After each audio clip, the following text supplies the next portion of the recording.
pizza, and nothing else. Once I sat down, there looked to be at least 3 ounces of oil on it, and I decided to throw it away. Disgusting. Since that day, I wanted to know why. Why are school lunches so healthy? Join me, Vraj Patel, in changing school lunches, making them healthier. The biggest meal of the day is lunch, and most days kids have lunch in school. According to USDA.gov, the Hunger-Free Kids Act of 2010, PL 111296, was signed into law by President Barack Obama on December 13, 2010. The act makes many important changes and improvements to child nutrition programs that serve millions of children each day across our country. And it also gives us $4.5 million in funds towards children's meals.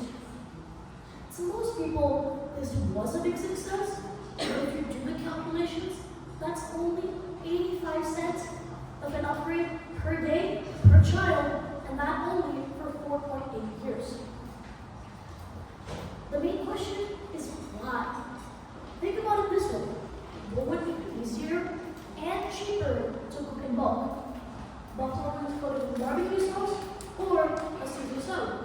Schools would choose the wings over the salad because they take less ingredients to make and are much easier to make in bigger quantities compared to the salad. Don't get me wrong, we have tried to put healthier options into school lunches, they just haven't worked.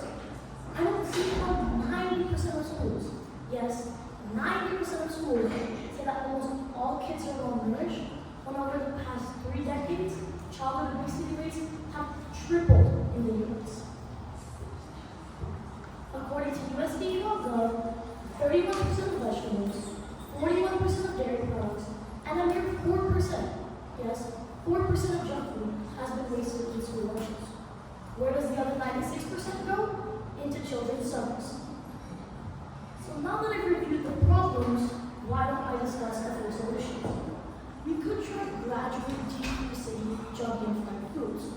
For example, you can only buy chips for 4 days a week, then 3, then 2, and so on. You can do this in other junk foods, such as sodas and fried foods.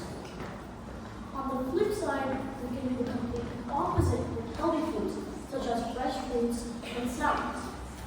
Make fresh fruits, salads. Make fresh fruits, vegetables, water, whole grain, and low-fat or fat-free dairy products front and center for students, limiting or eliminating unhealthy food choices that interfere with nutrition education. Have you ever been on a field trip and your teacher told you to pack a sack of lunch? Although these lunches are extremely easy to assemble and don't need to be heated, most times they're very unhealthy and sometimes remind you of school lunches themselves. Make lunches out of fresh ingredients. We can do this by enrolling into farm-to-school programs. Farm-to-school programs bring local foods to school cafeterias and, better yet, provide agriculture education to K-12 students. Finally, after 6 years, my first grade conflict has been solved. Thinking about it, don't you think the school must have put more money into cooking oil than into a teacher's yearly wage? Ironic. If we can get the attention of wealthy people who are willing to throw large wads of cash towards this big problem, then a small number of folk can shine bright. Our plan B is to get the attention of large or small nonprofits and do the same. I only urge you to contribute to this humongous problem because we will inevitably always have to depend on the next generation.